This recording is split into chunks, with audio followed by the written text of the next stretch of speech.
In the name of Allah, the Beneficent, the Merciful, I bear witness there is no God but Allah, and I bear witness that Muhammad is his apostle. In their names I greet you. Assalamu alaikum. How are all of you feeling tonight? Very good. However you felt coming in, it will get better. If you came in feeling kind of bad, you will feel good. If you came in feeling good, you'll feel better. And if you came in feeling better, you'll go out of here feeling the best that you ever felt in your life. We have a treat in store for us tonight. No matter how well informed we think we are, we will all get some information tonight. I know that sometimes when you say that to our people who have been puffed up with pride in what they think they know, they take it as an insult. Somebody's going to tell you something, teach you something, inform you of something. And there are those of us who figure, well, I'm well informed, I'm in touch with the world, I've got my fingers on the pulse of the entire planet, I know what's happening. Well, there's knowing and then there's knowing. Just because you see it on TV, just because you hear it on the radio, and just because you read it in the newspaper, don't be so sure that you know. There's an old saying we used to have down home where I come from. They say a heap see, but a few know. But just because you witness it doesn't mean you understand what you're witnessing. We see the news, we read the news, we keep up with the news, and we are well informed on the news, but do we understand the news? Or do we need a news analyst? Do we need someone who can show us how to look and see what's behind the headlines? For instance, we all are aware of the attack on African students in China. And that shocked a lot of our people. Wait a minute, they're all in the third world. Why would the Chinese, it'd be different if it was white folks, but why are our little yellow brothers attacking their black brothers all of a sudden? Well, in the first place, it's not all of a sudden. They've been fighting ever since the first Africans got scholarships to the Chinese universities. The first time an African male dated a Chinese female, the stuff started, and it hasn't quit yet. But what does it all mean? Since we had accepted the so-called black nationalist theorem, that there was the first world, which is the United States, and the second world, which is Russia, and everybody else is third world, and we all in this together. What's happening in the third world? We got to have an analyst to show us how to analyze that. Had a big plane crash the other day. Killed a whole lot of people. And they began an investigation saying that they suspected that some terrorist had put a bomb on the plane. And many of us sat with bated breath, day in, day out, picking up the newspaper, buying magazines, listening to the radio, watching the TV, to see if they were going to find a bomb, find evidence that a bomb had been planted or not. But those who understood the news knew the first day they were going to find evidence of a bomb. They had to find evidence of a bomb. Because according to the laws under which they operate, if they didn't find evidence of a bomb, the families of all those people could sue them for millions of dollars each.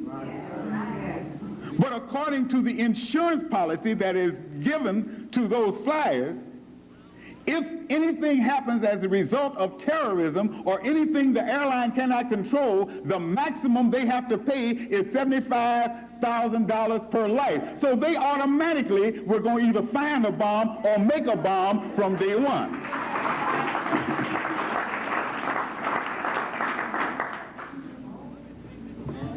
But you see, you don't get that unless you are able to look behind the news. This is what, and this doesn't make us smarter than everybody else. The only thing that makes us smarter than other folks is that we're following the man that makes us smart.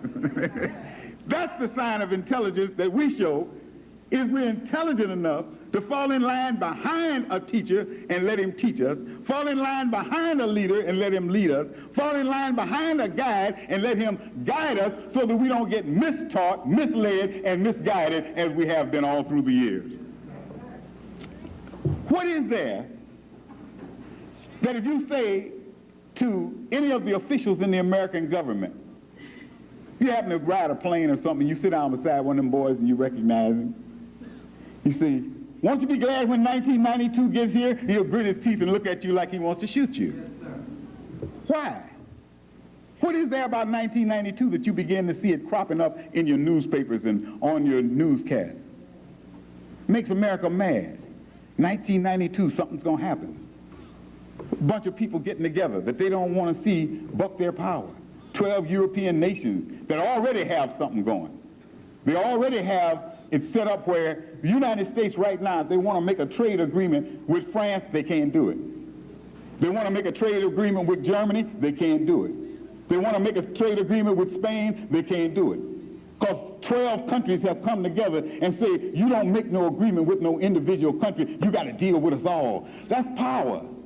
That's the power of unity. Nobody has bucked this place like this. They've always been able to, no matter what kind of pacts and agreements and conferences you belong to, they've always been able to go in with the OAU and get one African nation to pull out. Go in among the Caribbean folks who got their little thing and pull one man or woman out. And they've always been, but here now, their own brothers over in Europe are getting together saying, no, you can't make no agreement with nobody lest you make an agreement with us all.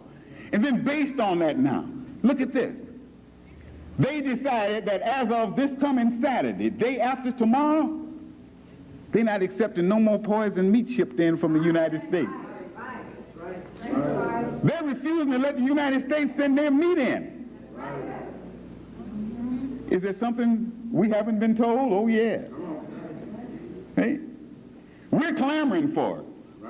We're fighting for it. They told us tomorrow we're closing up all of the meat markets and closing down every packing house in Chicago. Black folks would be kicking down the gates. And the Europeans are saying, you can't bring it to us no more. Something they know that we don't know. Why is it that McDonald's and Burger King and all of them are getting ready now to go to the Supreme Court and fight the Food and Drug Administration? They're getting ready to go to war against the government. All your fast food burger joints now are mad at the United States government. Why? Because the United States government has now issued a command, a law. You got to cook your burgers done.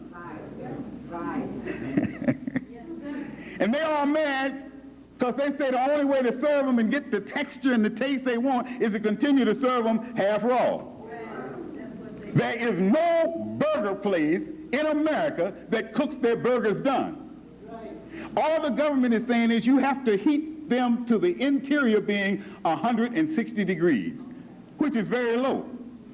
The weakest germ that attacks the body is the tuberculosis germ.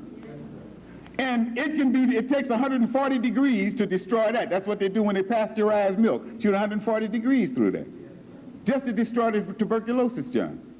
So 160 is just 20 above that. It's only going to destroy the kind of weak germs. They don't want that. They want to continue serving it half raw. They've gotten you used to it.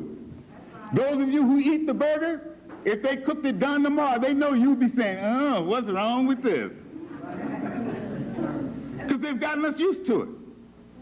But there had to be something they weren't telling us for this government. You know, this government don't do too much right, not intentionally. For them to make a move on it, it had to be mighty terrible. It had to be posing an awful threat to this country for the government to mess with big business. Big business runs this government. For them to buck Mrs. Kroc and Pillsbury and all them folks, it has to be an awful danger signal. Why don't we know about it? Why don't we understand about it? Because we're well informed of the surface news, but we have not been able to analyze it. We need to understand, and when Minister Farrakhan comes forth tonight, he's going to open us up to some things, not for us to take it, swallow it, go home and say, that was good, I'm going to wait for the next dose. That's not the way he teaches. That's not his intention for teaching, and it frustrates him to see us sitting and want to be spoon-fed all the time. Give me more, and then we sit down on it and we're going to rap about what he told us instead of going and doing the necessary research to follow up. Say, well, now, if he can tell us that much in an hour, hour and a half, or 2 hours, my God, look what else must be out there. And especially when he gives us the source, tell us where we can find out what we need to find out, then we have no excuse. I mean, he's doing half the work, over half the work for us, by opening us up to it and then telling us where we can find the additional information. I mean, that's so easy. He makes it so easy for us. Just think about it. Dr. Bernard Horn of the American College of Nutrition. You know, most of us never heard of him and probably never heard of the college. You know, but a statement that he has issued that came out in U.S. News and World Report, making a statement, and I know this hits a lot of us, that such cookies as Oreos and Hydrox are, quote, an invitation to heart disease. Well, we need to understand something about that then. As much money as you and I spent on them chocolate cookies. The University of California sends out a nutritional letter, and among the things that they point out in it says that Ritz and Hi-Hos are some of the most dangerous things you can put in your mouth. I'm not talking about no way out stuff. I'm talking about everyday stuff that you and I deal with all the time. This is what gets us mixed up. If it was something that we had to travel and go to a gourmet store and go and get special people to buy for, that would be one thing. But you and I need to know what we're doing every day with these. We need to not only, I know a lot of us get in more trouble with what comes out of them, but we also need to be conscious of what goes into them. So let us, brothers and sisters, we don't want to lose one moment of this teaching that Brother Minister Farrakhan has for us tonight, because the very one that he doesn't have time to say may be the one that would have saved our lives. So at this time, let us all be prepared as well as we can to receive our leader, teacher, and guide, Brother Minister Louis Farrakhan. Assalamu alaikum.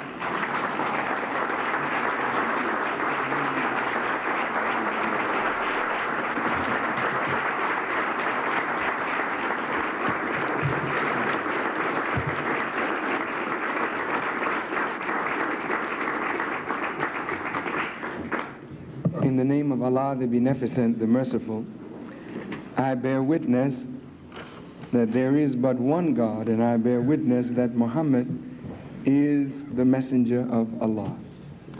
Dear brothers and sisters, I'm happy to greet you with the greeting words of peace. Assalamu alaikum. Wa alaikum salam, sir. First, I am very grateful to Allah to hear the words of Brother Minister Abdullah Muhammad, a brother who is very well versed in the message of the Honorable Elijah Muhammad and a great scholar in my mind.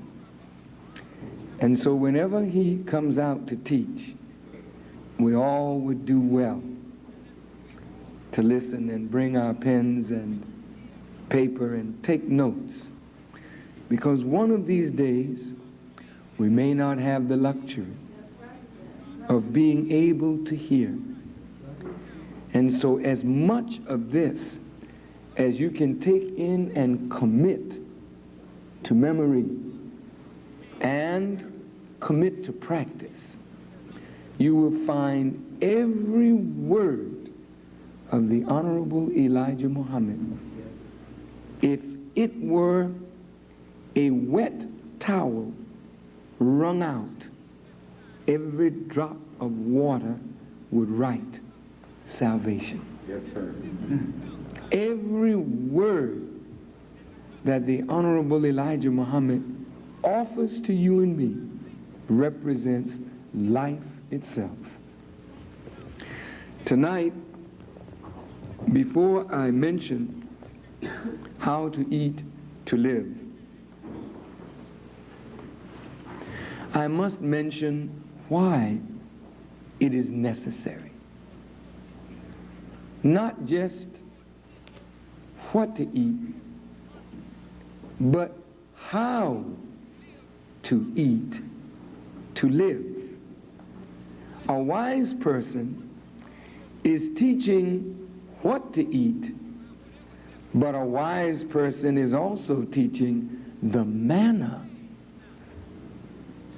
in which we should eat to protect the life that God gave. Now, who is the author of this life? You would say God or Allah or Jehovah. But what we are talking about is that great originator of the heavens and the earth is the author of this gift that we have received. It's called life. Right? Yes, sir. Now, with every gift, with every thing that you purchase, there is a manner that is given to you of how to handle it. Directions for use. Huh? On every bottle that you buy in the store, directions for use. If you want to buy just an ordinary piece of meat, what do you do with it? You go and get your recipe book. How to prepare it so that it is not only healthful, but delightful to your palate as you eat it. Directions for use. In this life, in order to be successful, we must be careful of who directs us. Yes, sir. You have gotten lost at some point, Yes, sir. and you've asked somebody for directions. And you have wondered why, after following the directions, you ended up further out of the way than you were, and you stopped. You say, wait a minute, I'll ask somebody else. And then the somebody else that you ask gives you a totally different direction than the first person. Now you're really confused. So then you look at the person, I wonder, is this, well, I know I'm wrong following this first guy. Well, at least I'll try this. So you go along real gingerly, looking at all of the stoplights and the signs that he told you to follow. And finally you see something that makes you know I'm on the right road. Then you pick up your speed, you ride with more confidence. You've taken right directions. When you take a right direction, you feel good about going right. Are you all right? Yes, sir. Yes. Now, this gift of life is the most precious gift that you will ever or could ever receive. Respect for the giver demands that you ask the giver, how should I use this gift? Huh? Mother doesn't give you piano lessons and tell you, get up and play. Mother gives you piano lessons and takes you to a piano teacher to teach you how to play. Well, if the piano teacher can't play, then they can't teach you how to play. So if God is eternal, you don't see decay mentioned for God. You don't see death even mentioned for God. And it is the nature of life to want to keep on living. Then who should we go to to learn how to use the gift of life and how to sustain the life and how to maintain the life, but the God himself, who is the author and giver of life. Does that make sense? Yes. Okay. You say, I think that I am following God's directions. Look at the world. This is not a world of life. This is a world where death reigns supreme. It is so sad to see this wonderful gift taken from us at such a young age because we violated rules and laws of life. Young people today dying with AIDS and other diseases. Why? Because we violated a law of living. Some of you, my dear sisters and brothers, have deep problems of health. You say it's hereditary. Well, because father and mother had congenital heart disease, that is not necessarily so that you will suffer from that. And if you think that heredity cannot be overturned, then we are doomed by what is in our genes. But he who has given us genetic makeup knows exactly how to alter that.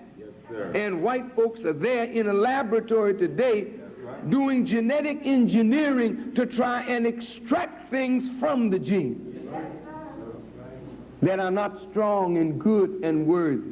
This is how far science has come. Now, to move quickly to our subject, because we really don't wish to spend an inordinate amount of time. Since God knows best how to direct our lives, if we start with the Genesis of the Bible and we read about how this one begat that one and this one begat that one, you've probably heard of that, or you may have read it. Some of those old patriarchs lived 300, 400, 500, 600, 700, 800, 900, nearly 1,000 years. Now, doesn't that seem strange? It's so strange that it is what? Unbelievable. Because you have never in your short years on this earth seen anyone that lived 100 and looked well. You've never seen old age come upon any person and they maintain uprightness, strength of mind, agility. Is that right? So old age is a curse in our time. Yes, sir. Isn't it? Yes, sir. Go and look at the geriatric clinics. Go and look at the nursing homes and see our elderly. See how they're being mistreated. Old age is a curse. When you grow old and you can't do for yourself and your children abandon you, old age is a curse. But look at those in the Bible who lived 4 and 5 and 6 and 7 and 8 and 900 and near 1,000 years old, and they didn't die of old age. They died because they got tired of living. Right. They just got tired of seeing the cycle go over and over and over again, and they had seen enough, and they had mastered so much till they said, well, let me go on and take my rest. But you can never think like, I think I'll go on and take my rest, because you don't live long enough to want to take a rest. And those of you here, oh, this is a very young audience. But those our age, Brother Abdullah, I mean, watch your mouth. Though, you know, when I think of my age, which I'm getting ready to squeeze 60. I'm reaching it, you know. I ain't got there yet, but I'm getting there, inshallah. I look at my life and I say, how quickly it has passed. It was just yesterday that I was a little boy. And I can remember my youth. In the twinkling of an eye, I can recall instances. I listened to my mother before she passed, recalling her youth, just like it was yesterday, and life is gone. Is this the way God wanted us to live this life? No. When did we lose contact with how to live? We lost contact with how to live when man fell under the curse of Adam's rebellion against God. See, he who gives you life gives you instructions for peaceful, successful living. But when you think you are a better knower than the giver of life, then he said, okay, go ahead. That's right. And since you really don't know what you think you know, then you run into all kinds of problems.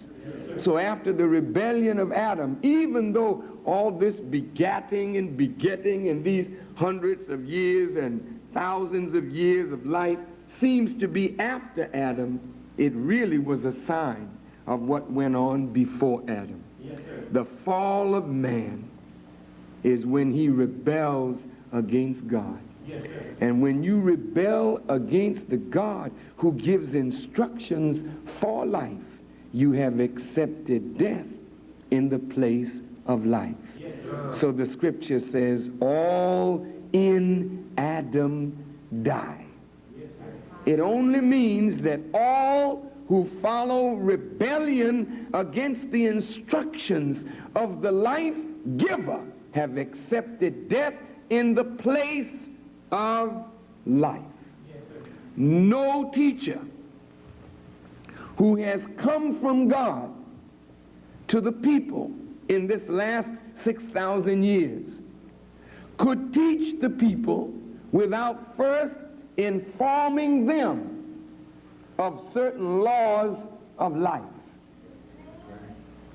Moses came and he said to the people, this day I set before you life and a blessing, death and a cursing. I set before you two signs. Choose life that you and your children may live. Why your children? Because if you make a mistake in your life, it is not just you and me that is affected. You affect your children with your errors in life. Do you hear me? Yes, sir. When you start violating the law of life, that affects your brain. It affects your eggs, sister. It affects your sperm, brother. It affects your blood. It affects your being and what you are in your weakness and your strength, in your health and in your sickness. You pass it on to your seed. Do you follow me? Yes, sir. If your blood is filled with debris, can you make a child that is pure? No, no. The child is you. So when Moses said, accept life and blessing, that you and your seed may live. That means that if you want to turn this thing around, you as adults must accept life, and by accepting life, you accept the responsibility to obey the life giver. Then you can reverse any negative thing that has happened. Even the hereditary thing can be reversed once you in this generation say, hold it. I'm not going to follow the law of death. I'm going to follow the law of life, and I'm going to obey the God who gave me life. And I don't care what sickness you have. If you were getting ready to die tonight, if you accept the law of life, your days will be extended. I can't guarantee you that you will live 100 years, but I can guarantee you that you can get 5 years more, 10 years more, 15 years more, 20 years more, 30 years more if you follow now the law of life. No matter how you've lived your life up to this point, if you're 40, 50 years, stop now. Stop tonight and say, look, no more death. I want life, and you can extend your days. Now look, brother, there are some people that if they had 5 more years, they could have accomplished something that life took them before they accomplished. If they had 10 more years, 15 more years, 20 or 30 more years, they could have done so much more than they left undone because death took them too soon. Do you follow what I'm saying? So you rob not only yourself, but you rob the world. Harold Washington robbed us.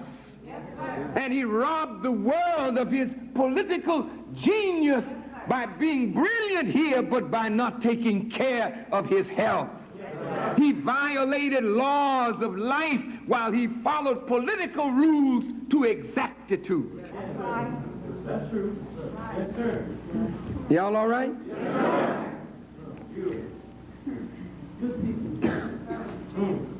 If you love yourself, extend your days. If you love your people, try not to die young. Try to live as long, of course, as it pleases God.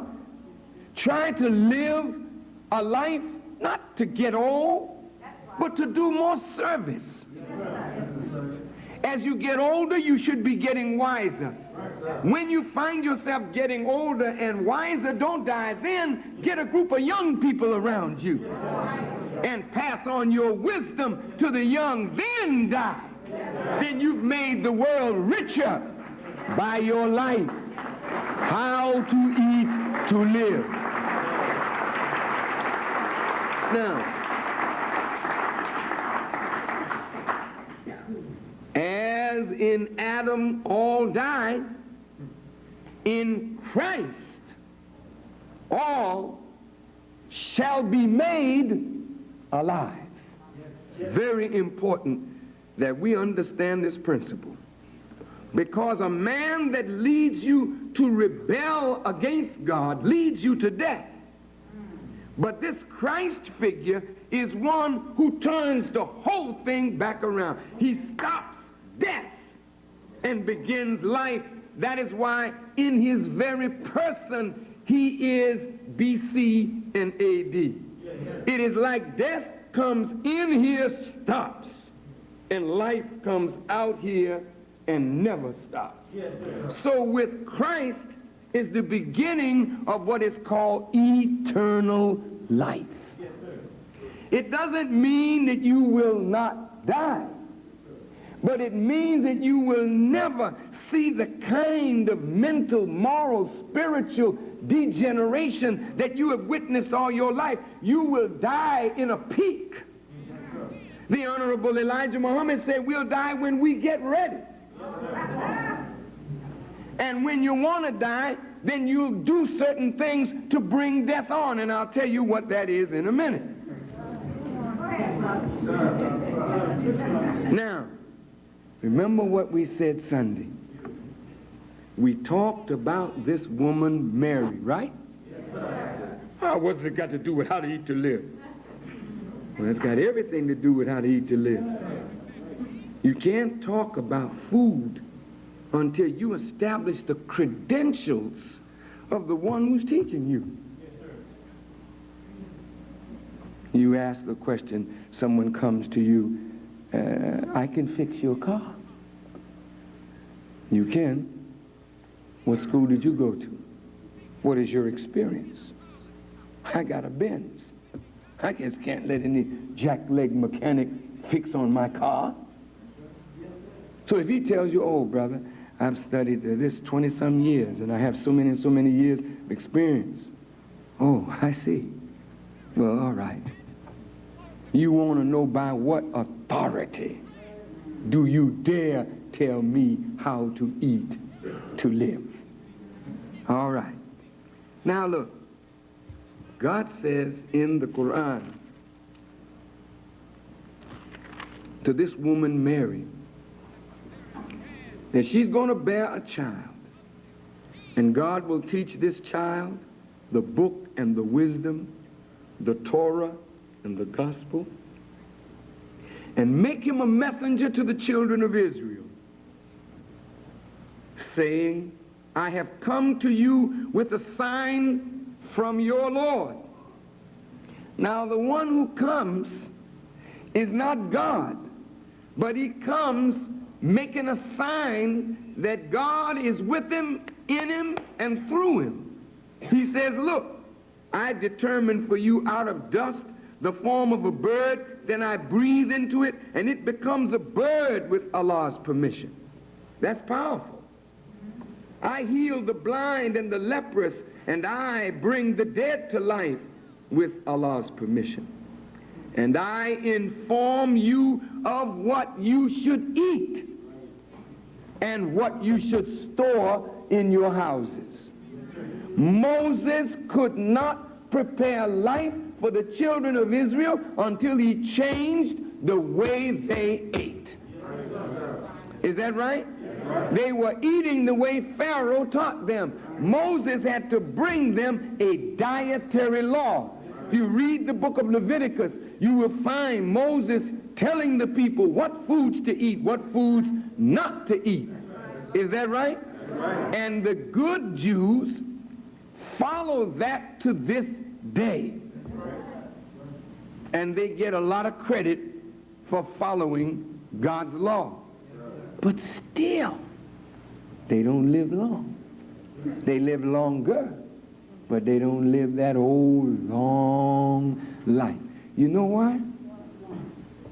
Because eating good food according to the law of life is not enough. That's right, brother. You can't eat good food physically and eat poor food spiritually. This got to be in harmony with this. So if you're going to put good food in your stomach, you got to put good wisdom in your head. And then, brother, you don't just eat to stay pretty. You eat to live. But what do you mean, live? Good God. You all right? How to eat to live. What is live? What does it mean? Eat to live. Well, I mean, it means eat to live. I mean, live means live. Means stay around. Means extend your days. Means a lot more than that. Yes, sir. How to eat to gain the physical strength to live. To live means to act in accord with living principles.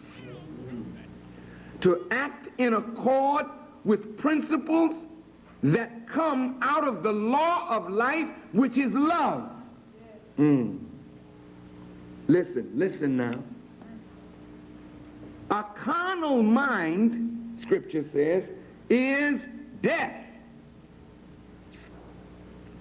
But a spiritual mind, the fruit of it is peace.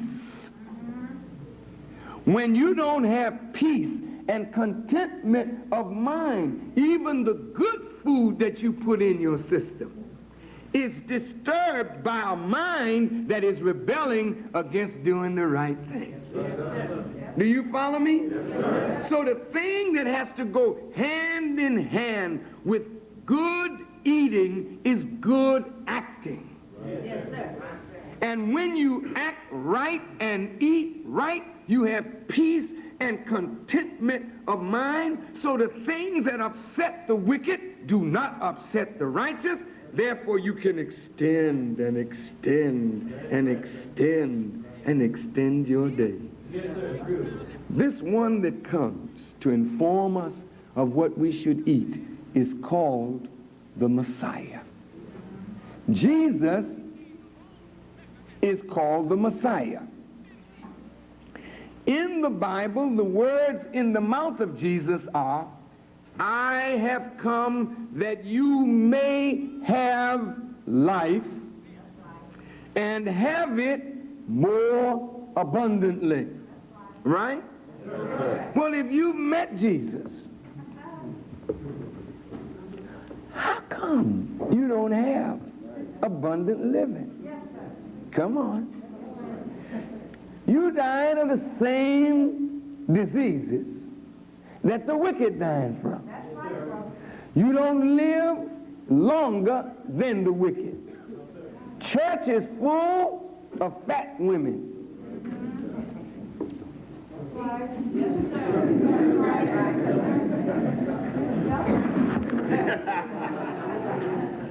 Oh, sisters, I know you say, here you go again. Now, don't get angry with me.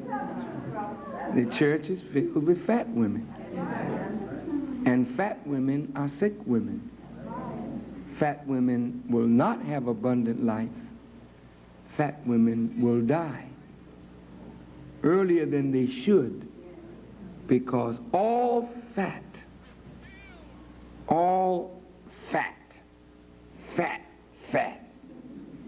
is not healthy. It is a sign of sickness, and it is the beginning of more sickness. So the more you have fat, now don't get angry with me. The more you have fat, the more tendency you have to sickness. So everyone today is trying to find a diet. I got a diet. You go to the doctor, what's the trouble? I don't feel so well. He looks, puts you on the scale, he says, no wonder. You're overweight. I have a diet for you. You've tried Weight Watchers, you've tried this, you've tried the Bohemian diet, you've tried this kind of diet. And you've gone on long fasts and lost the weight, then put it right back on again and got fatter the second time than you were the first time. And you say, oh, no. What? He will inform you of what to eat. My word to you this evening is that the Honorable Elijah Muhammad said to us that Allah came in the person of Master Fard Muhammad, a human being, but so wise in the knowledge of creation and the originator of creation that he knew not only how to teach us how to live, but he knew exactly how to reverse decay. Yes, sir. Good God, let me go back over that one again. He knew, I'm going to say it again, not only how to teach you to extend your days, but he knew how to take the decayed body and turn it backward. Reverse the decay. This is a human being. Well, if he can do that, then he must be the one of whom it is written, I have come that you may have life and have it more abundantly. Oh, come on, Farrakhan. Come on, man. You must be kidding. Did you meet him, Farrakhan? No, I never saw him. I never saw him. Well, how do you know he's real? Well, I was taught by the one who said he would inform us of what to eat. And I can show you pictures of myself in my 40s looking better than most of you in your 20s. Oh, yes. Oh, yes. And I'm telling you that I deviated from how to eat to live. When the Honorable Elijah Muhammad departed from us, I went a little haywire. And for the first time in 20 years, I began eating other than the way he taught me to eat, and the effect was immediate. I got fat, puffed up, poisoned. I didn't think as clear. I didn't act as good. I was not at peace because I deviated. I accepted death in the place of life. And I'm saying those of you who know Muslims, the moment we begin to follow Elijah Muhammad's dietary law, everybody that knows us sees a change in you. That's true. Yes, sir. Oh, you look different. Ooh, you look younger. What pills are you taking? What are you doing? Will they ask you that? Yes, sir. And then they get scared to come with you down here because they see such a change in you. They think somebody here working magic, somebody working evil. Somebody saw a picture of me on a poster in my 50s, looking in my late 20s, early 30s. Uh-huh. Someone said, he's in his 50s? Mm-hmm. That man done sold his soul to the devil. They are so silly, they wouldn't say he gave himself up to God. They took the reverse. He sold his soul to the devil.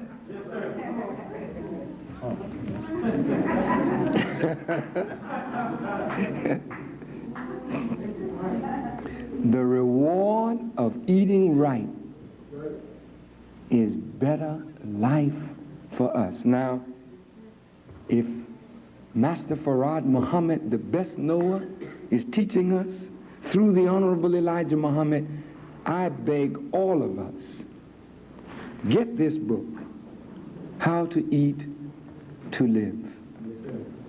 You don't need any diet, sister. You need How to Eat to Live.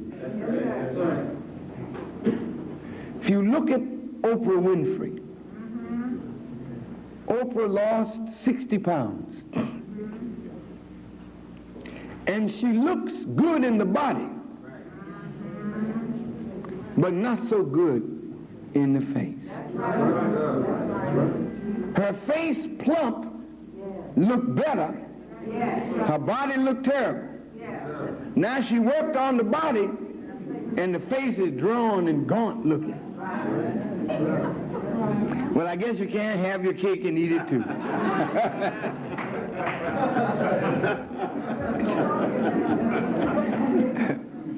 Now, thank you. If you follow what the Honorable Elijah Muhammad teaches, sisters, you don't have anything to lose but some weight. Brothers, you ain't got nothing to lose but some ugliness. Brother, look, serious. When you don't eat right, your skin gets all funny looking. Your eyes get these muddy colors. You're not living, brothers. You're dying because you're not eating well. Now let me say what the Honorable Elijah Muhammad said.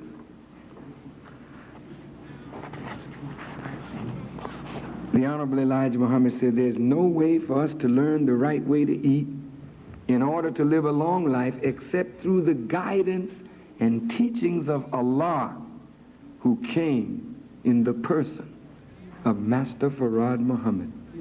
The Bible says that he will give us more life abundancy, but he demands strict obedience to his will.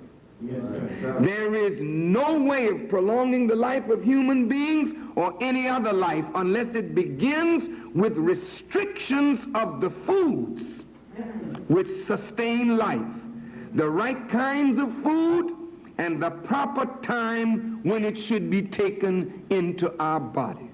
That is where you start. Now, the first thing I want to say to you today is what you should get away from.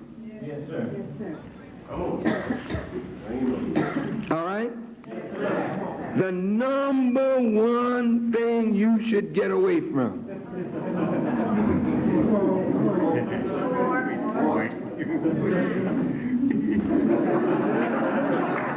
You remember what I said Sunday? Brothers, sisters, don't eat ham. Don't eat pork. Don't eat pork, bacon. Get away from that. Not tomorrow. If you had some tonight, make it your last. Because that is killing you. Yes, sir. That is the source of so much ill health, the swine flesh. It is divinely prohibited in the Torah and the Gospel, and certainly prohibited in the Quran. Don't eat swine. Now, Brother Farrakhan, look, I could go along with all this teaching you're doing, but that pork tastes so good. I mean, if you go by taste, you'll die easy. Because all things that taste good are not necessarily good for you. I don't want you to reject me and hold the pig tighter.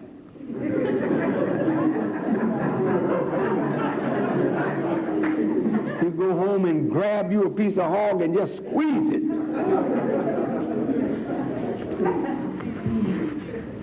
Y'all all right? Brother Abdullah will teach you in lectures to come on all that goes into hog. Why is it divinely forbidden? It's called in Isaiah the abomination and the mouse. It barks sometimes like a dog. Don't it? Yes, sir. Has a tail like what?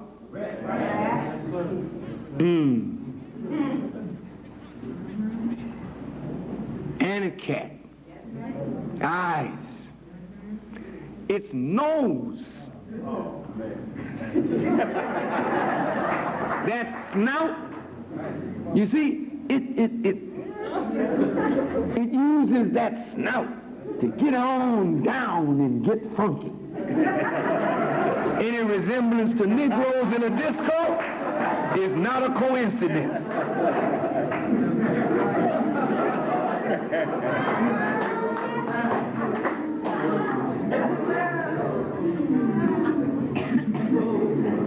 That hog is something. It is so greedy. Yes, sir. It will eat and eat and eat till it's full and crawl up in the trough, in the slop, and just lay in it and then eat some more. That's a pig. Its body is filled. Its flesh is filled with a little worm called the trichina worm. You notice when you put that bacon and lay it down, and then you cook it, shrivel all up. You don't know what you're doing. But if you want to have an experiment, take a little piece of pork and put it under a glass and leave it there for a while. See if the glass don't walk away.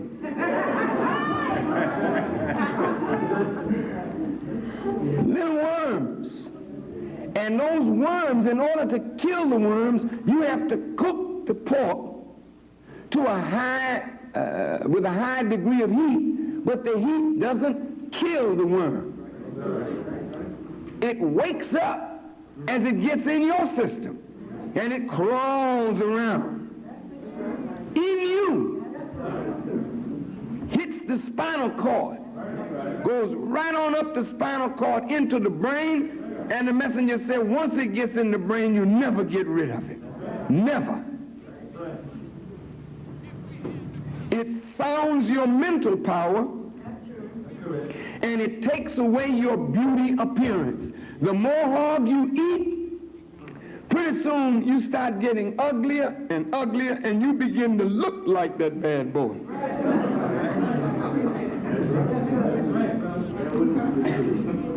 Now, if you want to start looking better and feeling better almost immediately, stop eating hog tonight. Now, I don't want you to go home and hurt your mother's feelings. Mom got that big pig head ready for New Year's.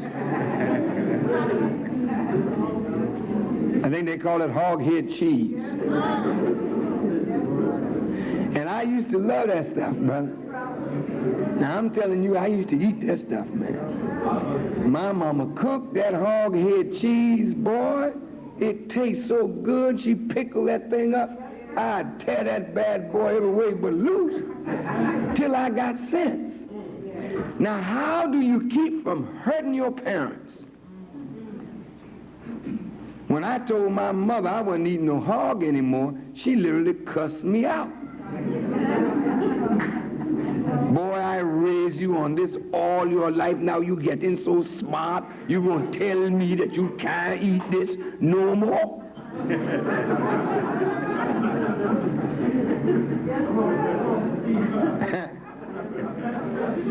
So you gotta be tactful with mama.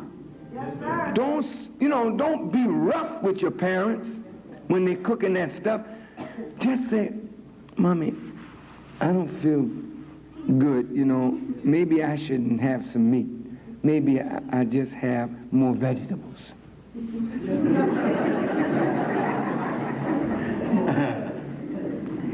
And let me tell you, when you stop eating the pig, you become so sensitive that when you smell it, it'll make you sick. It'll literally make you sick.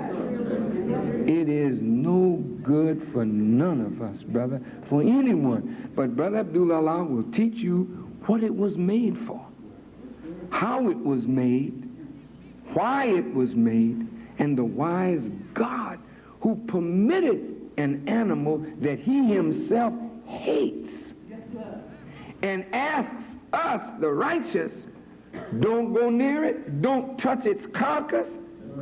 Is that right? That's right. Don't have anything to do with it. That's how hateful it is in the eyesight of God. Yet he permitted its creation, or its making is a better word. All right? Now, the Honorable Elijah Muhammad says that, the Christian world slaughters their meat in such a terrible way, under fright. You go and watch how they kill the animal. It's really merciless. The animal, the poor cow, sitting there watching, one of the fellow cows being butchered. And the cow is sensitive. That cow be out there in the field, you hear it just They know what's going on to one another. See, you can't do that. Then you drink the milk of that. That's bad for you. If you eat the flesh of one that dies under fright, then the hormonal change or the secretion of that which is secreted in you when you're afraid, you know, poisons the meat and makes it very tough. Huh? So meat in general is not good. In general, no meat is good for you. But if you just love meat, then if you're going to eat chicken, you got to eat chicken that is raised properly. Because a chicken is just as filthy in its habits as a hog. But if you're going to eat a chicken, it has a better digestive system, makeup than the pig. But if you're going to eat the chicken, the Honorable Elijah Muhammad said, you should eat a chicken that is raised not to eat its own droppings. But where you get those chickens? You just go to any market and pick up a chicken. No good. Don't do that. If you must eat a chicken, you go to a kosher store where the Jews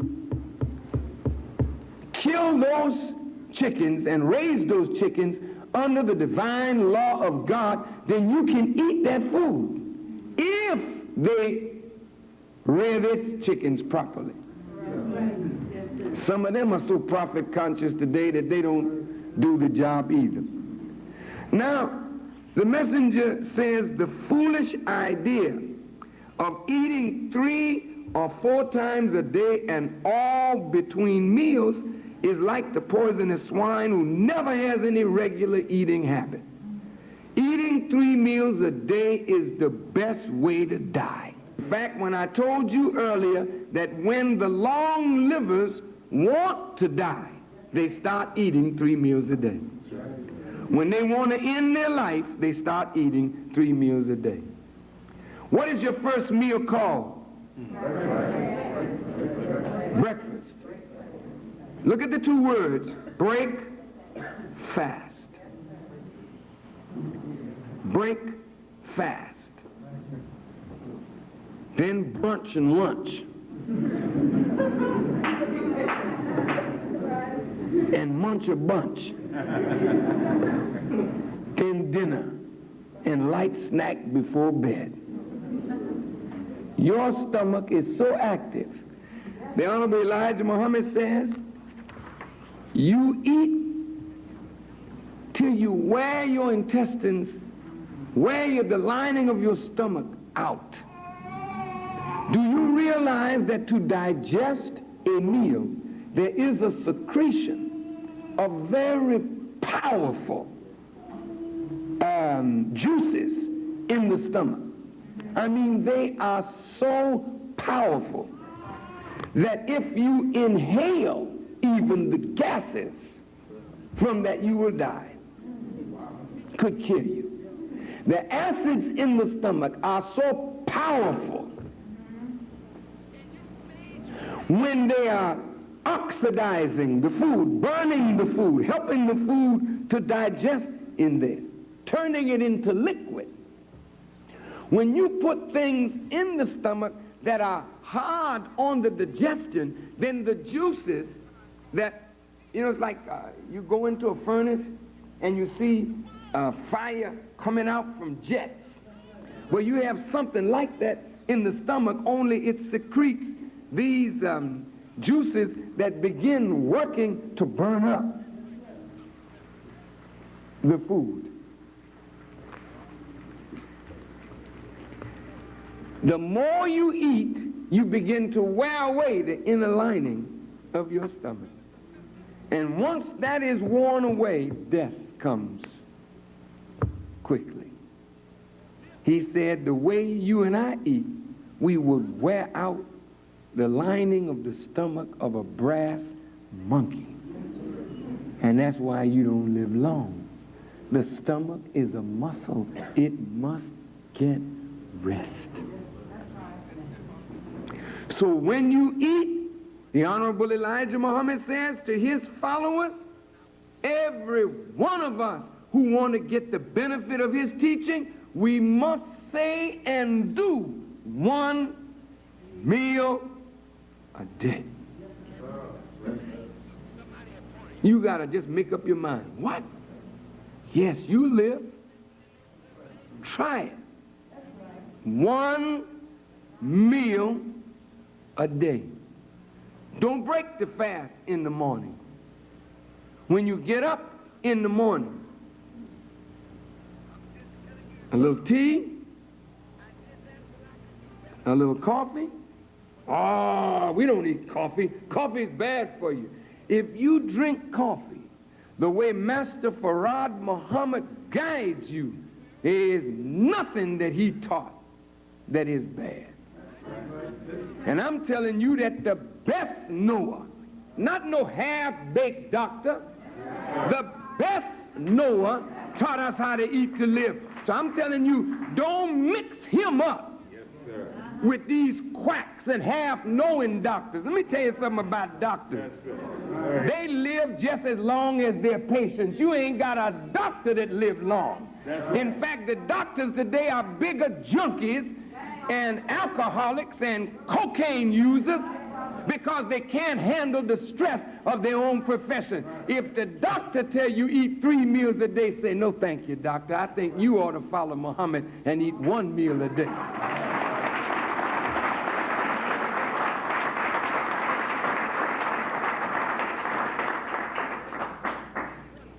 The Honorable Elijah Muhammad said the best foods for the human being is fruit and vegetables.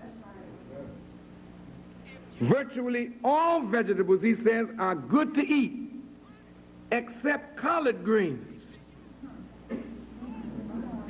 and turnip salad. You know the top of the turnip? The greens of the turnip? Don't eat it. The collard green is like a weed. That thing is tough like shoe leather. You put that bad boy down in your stomach, and it's got to take days, brother, to work on that bad boy. That's why you got so much gas.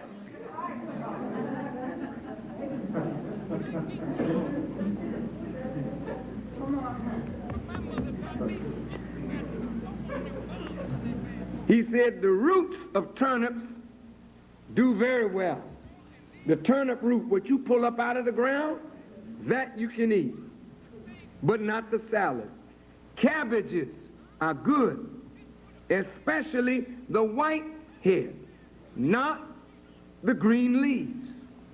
When you get that cabbage, the green on the outside, you peel the green away till you get down to the white, then cook that best for you. He said cauliflower is a really fine vegetable, but take away the green leaves.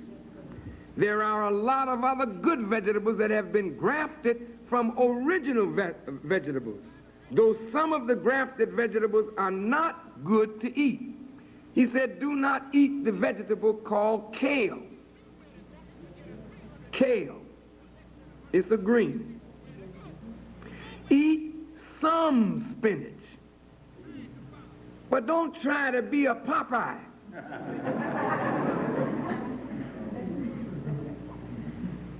He said, do not become an habitual spinach eater. Every now and then. Eat rutabaga. A little every now and then.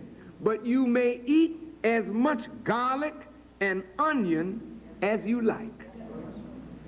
Garlic and onion. I mean, I know what you're thinking. See, them other foods give you a lot of kissing breath, aiding you to death.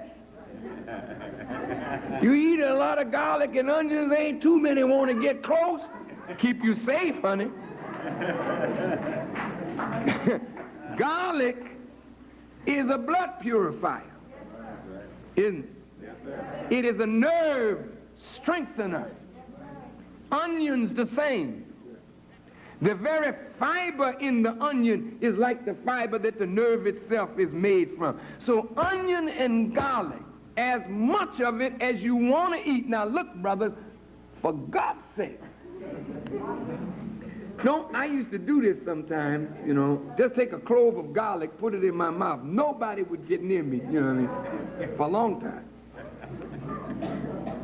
Now they have garlic today in capsule where it doesn't offend until you belch.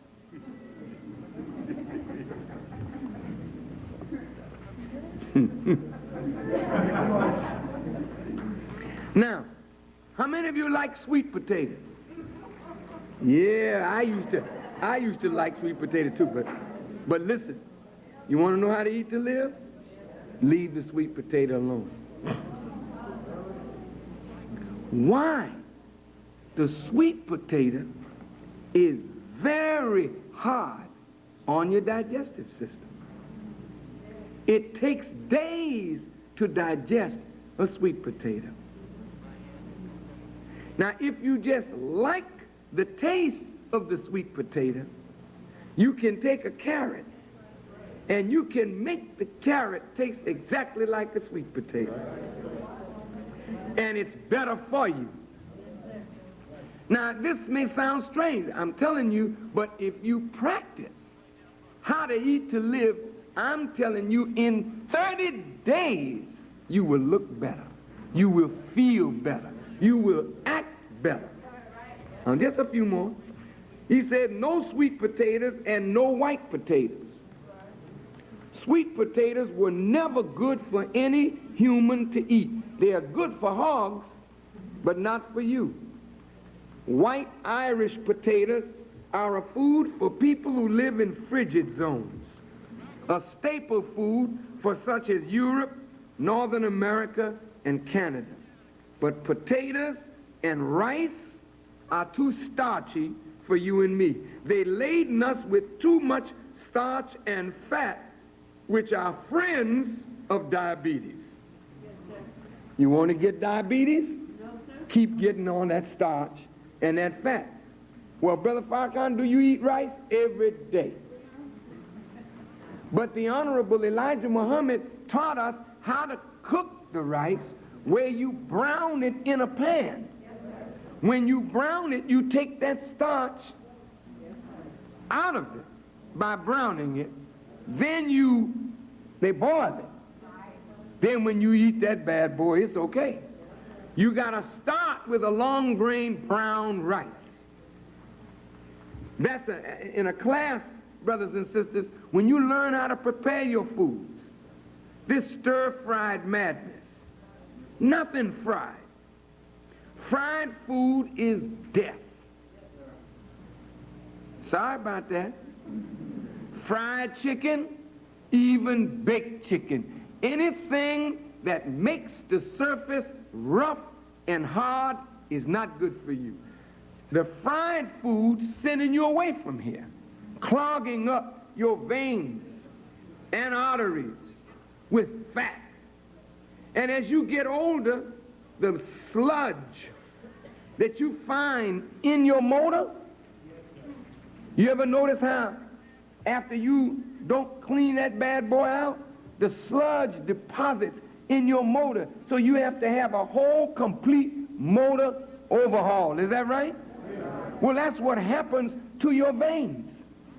All the deposits of fat and debris line your arteries and your veins, so the blood only has a little hole to go through. Then the heart got to pump harder and harder to squeeze the blood through this fat. So you overwork the heart. All of this due to improper eating of too many fried foods. I know you don't like this. Sweet potatoes are full of gas.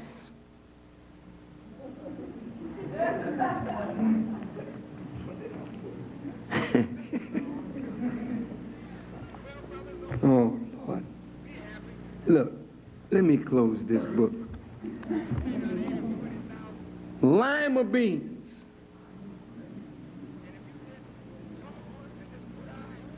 The messenger said, lima beans, they call them belly busters. They are so gaseous. I know when you go to these restaurants and you have this little vegetable soup, they lace that soup with these baby lima beans. And you'll be blowing people out of the room, out of the house. Have to tie yourself down. You have so much gas, you're like a dirigible.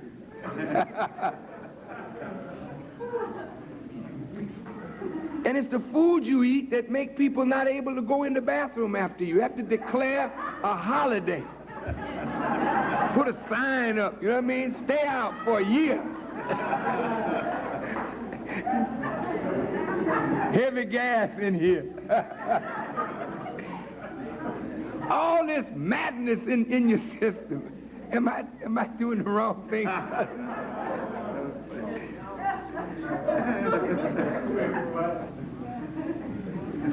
I'm not trying to say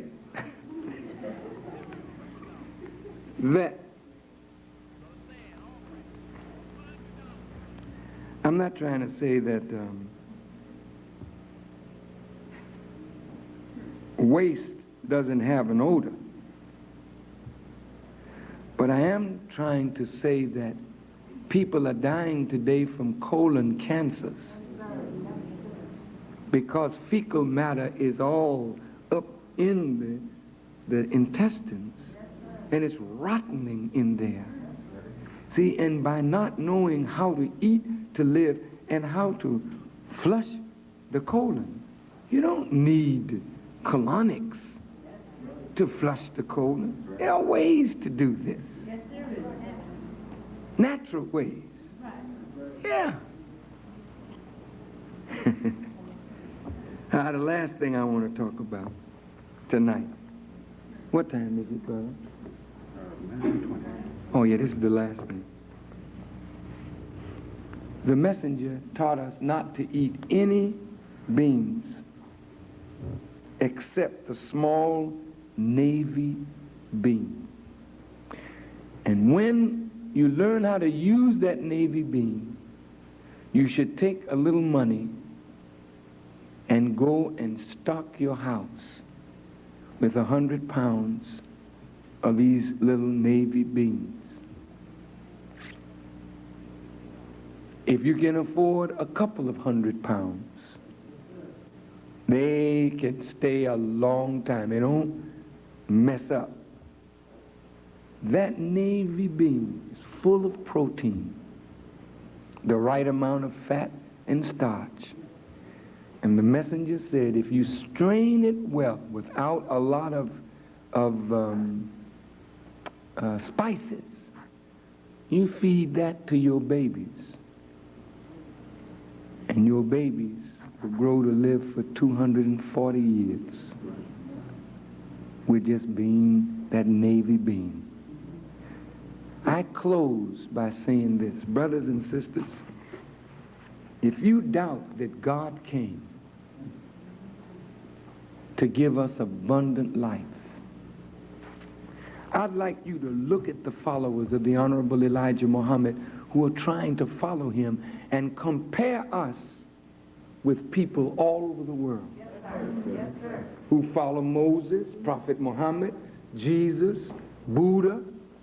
We look different than all the followers of any prophet who ever lived. Not only different, we look better. Yes, sir. Why? Because we've been taught wrong. We've been taught how to eat, to live. Brothers and sisters, I want you to get this book. Ask for it. It's here. We have book 1 and book 2. These books will teach you what foods to eat, what fish to eat, And today we've got to be so careful of the fish. So careful. You got to be so careful of anything you eat today. Huh? You notice how the president is reacting because the Europeans said they're going to ban this hormone meat. The Europeans don't want it because it is bad for the health of those who eat it. They are so profit conscious, they feed the steer hormones to grow it fast, you see, against the law of nature. And then you eat that kind of meat. And I tell you, dear sisters and brothers, the less you go into any place called McDonald's, Wendy's, Church's Fried, Popeyes, Burger King, fast foods are giving you a fast ticket to the grave. They had a special on how fast foods are actually killing the people. If you would decide, let's eat once a day. Sisters, look, and brothers, just make up your mind. Just say, I'm going to try it. If you're 16 years of age, you can handle it. One meal a day. You're not going to die. You're not going to lose energy. You'll have more energy. It's true. But even if you work construction, one meal. But the one meal you eat, it should be a good one. You follow me? Don't say you're going to eat one meal a day, then eat junk. If you're going to eat one meal a day, then you got to eat right, or it'll hurt you. Do you follow what I'm saying? That meal should be eaten between 4 and 6. And if you eat between 4 and 6 tonight, don't eat tomorrow between 9 and 10. Regulate your time of eating. Every day, like clockwork, you should eat at the same time. This is the way to get good health. Huh? Once a day. And when you do it, the first 30 days, you'll start dropping the weight. You that are eating 3 meals a day and are a little overweight, you'll start dropping the weight. Don't get worried. Because what happens is, once your system gets used to the one meal, you'll start picking up the weight again. Then you got to do something else.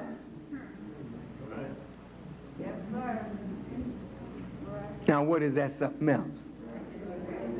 See? Now, you don't believe this is true. But the Honorable Elijah Muhammad said, if you eat once a day, you'll get sick once a year. At the most. You don't need no doctors, brother. You don't need prescriptions. You can close down your medicine cabinet once you start eating right. Now, if you don't want to get sick at all, ever,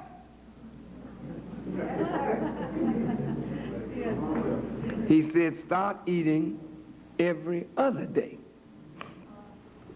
But don't do that until you master once a day.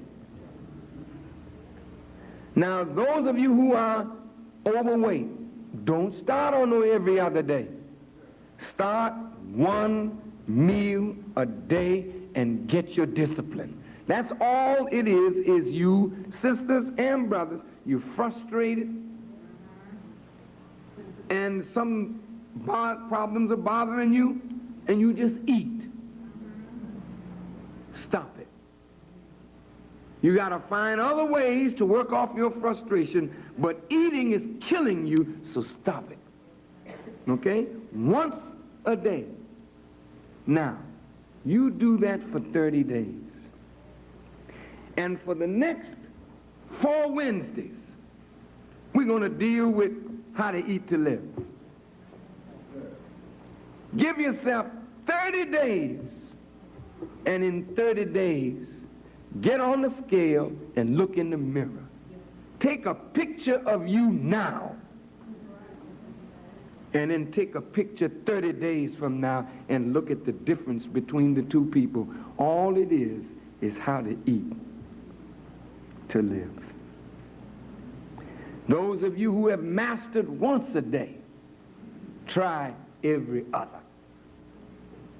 If you see yourself putting on weight, you know, a better way to keep from getting sick is once a month. Eat 1 meal a day and once a month fast for 3 days. Any residue of poisons building up, if you eat once a day and fast for 3 days, once a month, you knock it all out of your system. And the more you take poisons out of your system, the better chance you have of surviving in a world of death. How many of you are trying it now? Seriously? Yes. Would you raise your hands again? How many are trying it?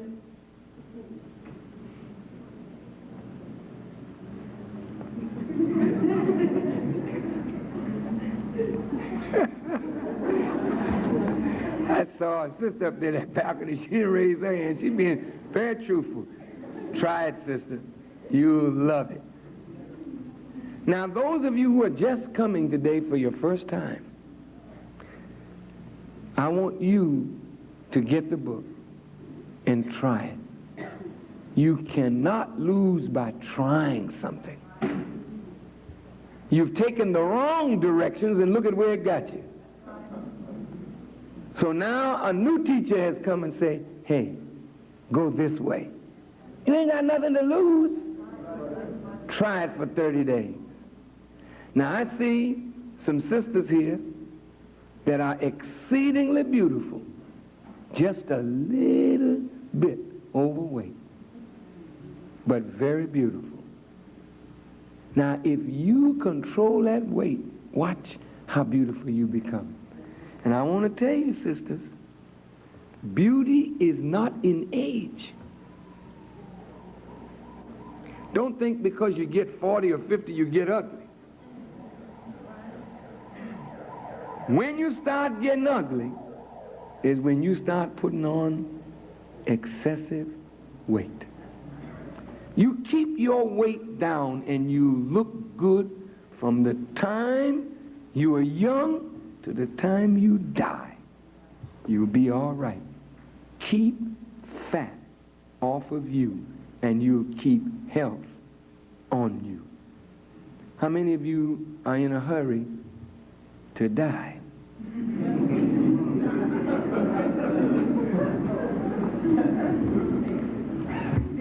How many of you have ever taken the time to go to a funeral parlor and check out dead people? That's a serious thing, brother. I mean, I've been in that embalming room, man. That's a serious setting there.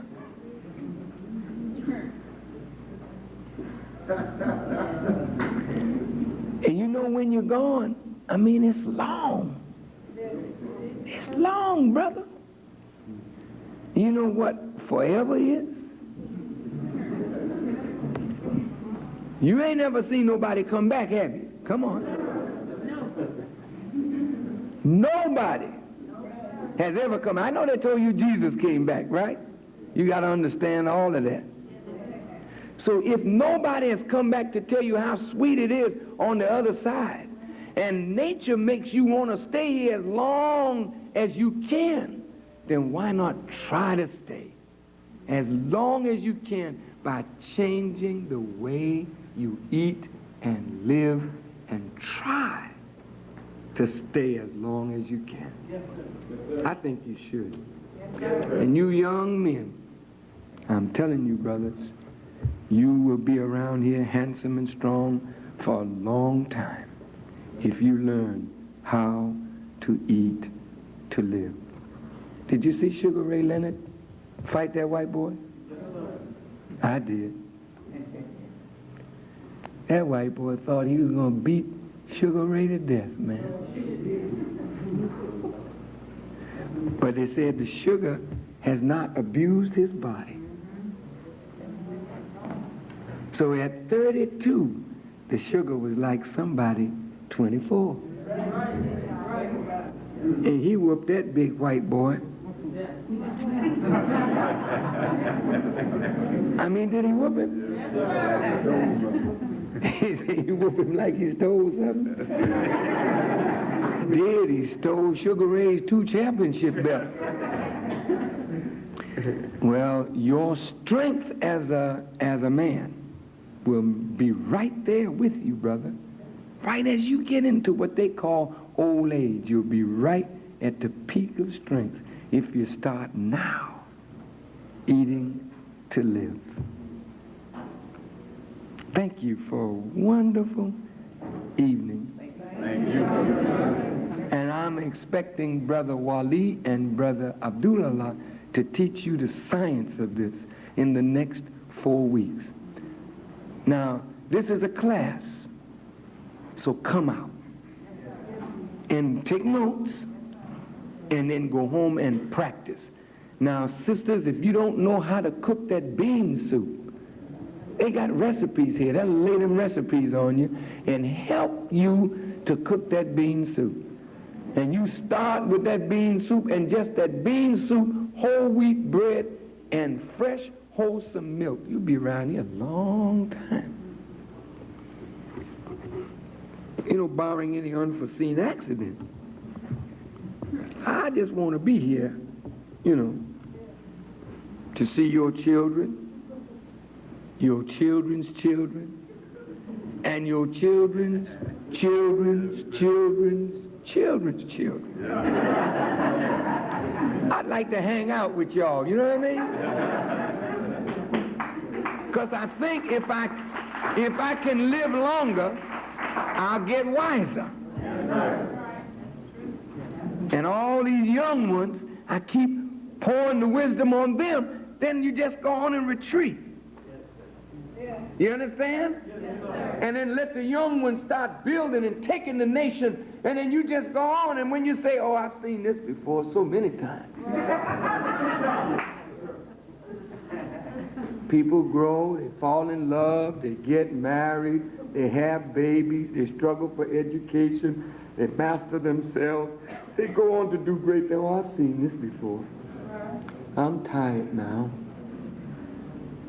Well, I'll eat 3 meals a day. And check on out of here. May Allah bless each and every one of us to live a longer, better, more fruitful life by following the guidance of Allah, who came in the person of Master Farad Muhammad through his servant, the Honorable Elijah Muhammad. Thank you for listening. I greet you in peace. Assalamu alaikum.